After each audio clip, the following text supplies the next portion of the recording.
Līdz ar mākslīgā intelekta attīstību pasaulē, arī tirzniecībā, pārdošanā, mazumtirdzniecībā ienāk jauns spēlētājs, un tas ir mākslīgā intelekta aģents, jeb angliski sakot AI agent, vai arī mākslīgā intelekta asistents, kam būs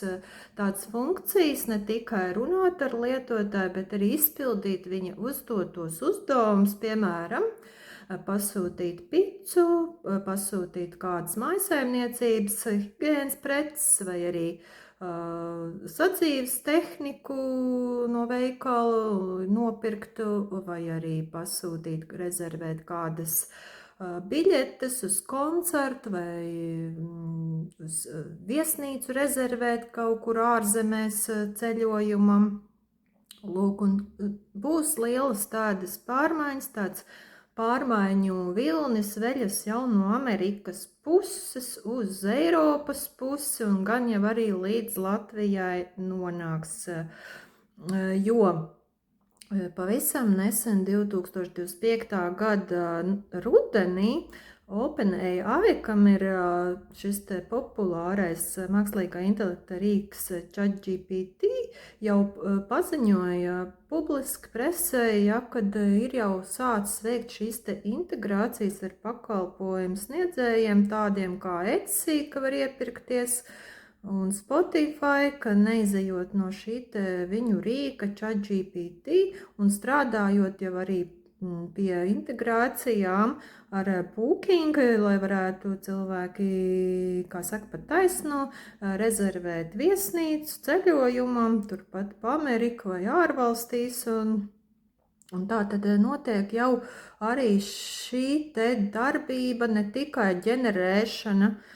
teksta, attēla, video tur un rīkos un datu vākšana un tulkošana un tādas lietas ar ģeneratīvo mākslīgo intelektu, bet jau tas viss iet daudz tālāk. Un šiem te rīkiem ir ļoti plaša auditorija visā pasaulē,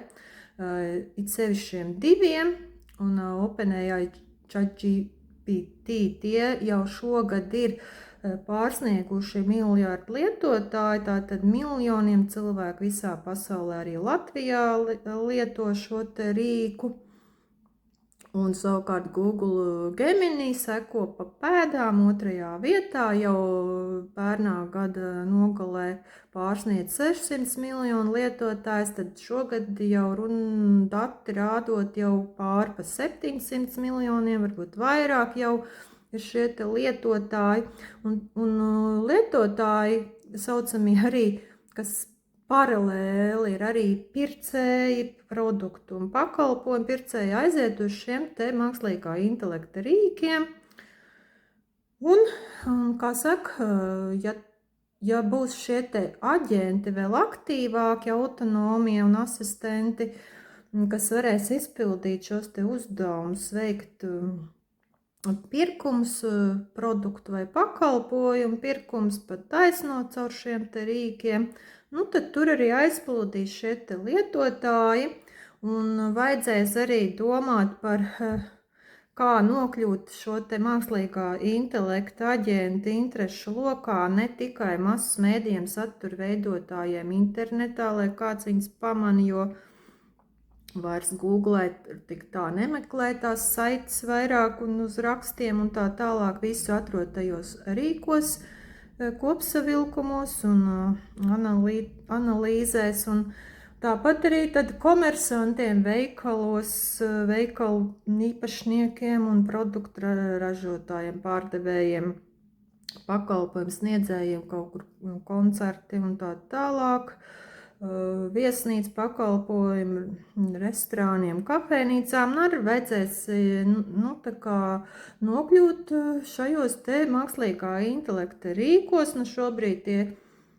vispopulārākie ir amerikāņu rīki, pamazām jau nonāks uz Eiropu, uz Latviju. Tas viss process runā, ka šie mākslīgā intelekta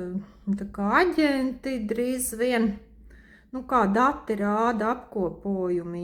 tehnoloģiju ekspertu tā kā viedokļos dominē, ka tuvākā gadu laikā, 12, 18 mēnešu laikā, Amerikā šie te pircēji, jaunie mākslīgā intelekta aģenti, asistenti, kļūs ļoti jau populāri, tiks izmantoti tā, kad, kas beigās vai neies uz veikalu, vienmēr jau kāds iet, bet kļūs vēl populārāk, pēc tam tas vilnis te velsies uz Eiropu, un tur, kamēr salāgos visas regulas, dokumentus, certifikācijas un tādas lietas un atļaujas vai ko, patērētāju tiesības, paies 2-3 gadi un caur tiem rīkiem varēs arī iepirkties, palīgs būs tas mākslīgā intelekta aģents, kas būs tas pircējs, autonomais, ne tikai tērzētājs, runātājs par dažādām tēmām un atbildētājs uz jautājumiem, bet reāli darbu darītājs. Un tad jau tas vilnis visticamāk arī velsies uz Latviju, kamēr līdz mums nonāks un atkal visu salāgos, jo īpaši varbūt ar latviešu valodu, kas ir maza valoda, salīdzinot ar angļu valodu, spāņu valodu, vācu valodu, arī krievu valodu, beigās mēs esam maza valodas grupa. Kamēr atnāks līdz mums, atkal paies 3 līdz 5 gadi, vairāk, varbūt arī ātrāk, ja viss labi iet. Vismaz tie rīki ārvalstu, ja mēs paši te radīsim savas mākslīgā intelekta asistentus un aģentus,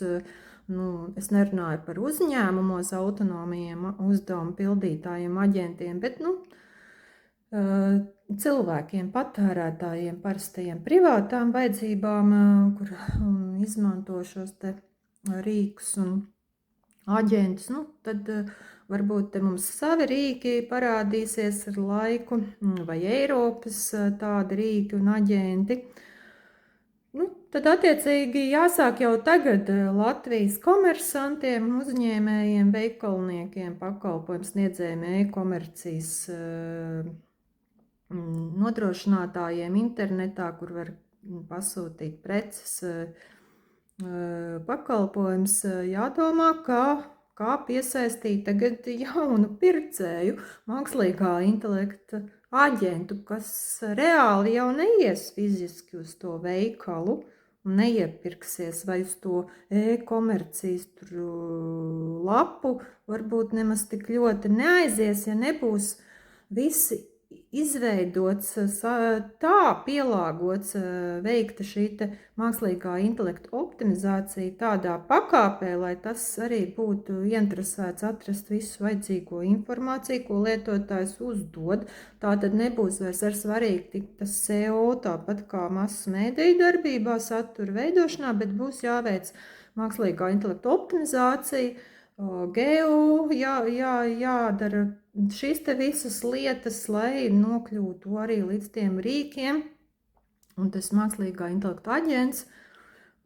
varētu datu kopās, tajos visos kodos, visur, kas ir saprogrammēts, varētu ātri nolasīt, kā mašīna, visu šos te, datoru mašīnu nolasīt svarīgo informāciju, specifikāciju, cenu, atlaides, atlikums, noliktavā, pasūtījuma iespējas un visu pārējo certifikāciju un visu to tādu tehnisko informāciju. Un tad it kā ir tā, kad eksperti tehnoloģiju runā, kad nebūs vairs tik svarīgi šis te user interface, UI, tā kā tās mājaslapas, kuras veido, lai cilvēks pamanītu skaistas bildes, skaists dizains, apraksti, tur viss, un sakārtots pēc UX lietotāja pieredzes, dizaina visiem elementiem, ņemot vērā to cilvēku psiholoģiju, kā tas viņš iepērkās un izdara spontānu vai iepirkšanos vai pārdomāt, un kā viņš skatās, un kur viņš iet, un acis pa labi, pa kreisi, augšā, lejā, un kādi fonti, burti, krāsas, ja? Un viss šīs te lietas tam pircējam, kas ir mākslīgā intelekta aģents, asistents, kas pildīs uzdevumu, tam atkal nebūs svarīgi šis te user interface, šis te. Bet tagad būs svarīgāk nevis, kā saka, frontend, bet backend, kas ir tur aizmugurē, šie te dati, šie te tehniskie visi, lai tur ātri norentētos tas aģents. Un kas tad beigās notiks veikalos un tā tālāk, ja domājam pa Latviju, nu kas zina, ja tas viss tā tik plaši attīstās, kas varbūt vairs nevajadzēs tādas veikalu platības, plauktus, nodarboties ar klientu konsultēšanu un mazāk pārdevējs, mazāk konsultants vajadzēs. Merchandisings tur tā vairs tā, kāda nozīme, ja iepērkas tajā rīkā mākslīgā intelekta aģents, ja, kaut ko vajadzēs transformēt un pārveidot, varbūt kaut kādā savādākā veidā vajadzēs darboties. Redzēsim, kā būs. Tagad ir vispār izklausās tas viss ļoti tā kā sarežģīti, nesaprotam, kāds varētu būt, bet varbūt tas būs tikpat vienkārši, kā mēs te tagad jau iepērkamies tur caur internetu bankām, caur pakalpojumu, e-komercijas lapām un pasūtam pusdienas vakariņas uz mājām un atved, pieved un vai uz pakomātu kādu preci no Amerikas, Vācijas, citurienes atved no Ķīnas, ja pat un aizējam pakaļ. Tāpat arī darbosies, tad varbūt šie te mākslīgie intelekta aģenti, pircēji, cilvēks uzdos, pats aiziet darbu tam, uztais to grozu pirkumu, saliec visu iekšā un pēc tam aiziet pats uz pludmali sāļoties, kā saka, un darīt cits darbs, varbūt ārā dārzā vai mājas kāds darbs, un varbūt pat otrā rītā tik paskatās, ko tas aģents salicis būs tajā grozā, nospiedīs OK un apstiprinās pirkumu, ja? Un varbūt ar laiku vispār pats aģents visu OK nospiedīs un atliks tik noiet pakaļ tai precei, atvestē vai aiziet uz pakomātu un vai e-pasta atvērs, jā, ka ir rezervēta viesnīca tur Francijas Rivjērā vai Sicīlijā un atliek tikai lidot. Un uz turienu un viss ir kārtībā. Tā kā pārmaiņas būs un jādomā arī mārketinga un zīmolu vedības brendu, ja tā kā veidotājiem, PR speciālistiem, kā te tagad pat visu stāstīt, kā to darīt, kā piesaistīt šo te jauno grupu pircēju, mākslīgā intelekta aģentus asistentus, ar tiem tā kā sadraudzēties varētu teikt. Te ir jāinteresējas pašiem speciālistiem, kā to visu optimizēt, lai mākslīgais intelekts to visu izvēlas, tos produktus, tos pakalpojumus, un lai vieglāk atrast ir, jo tur ir divas puses, lietotājs, kurš pateiks, ko konkrēti vajag, kas un ko, aģents meklēs pēc šiem te visiem viņu uzdotajiem vārdiem un visiem datiem, kā viņš grib, un meklēs to informāciju, un tai jābūt ir tās saprogrammētai, varētu teikt, ievadītai, lai atrastu un pasūtītu. Tā kā pagaidām izskatās, ko te uztraukties, cilvēki var iet uz veikalu, ies jau arī joprojām uz veikalu, jo tomēr daļa cilvēki grib visu pašu apskatīt, aptaustīt un sajust un redzēt un piemērīt un tā, daļa saglabāsies, bet tāpat, piemēram, kad jaunā paudze, kas ir ieradusi daudz vairāk pasūtīt internetā, visu kaut ko preces, tāpat drēbes, apaus,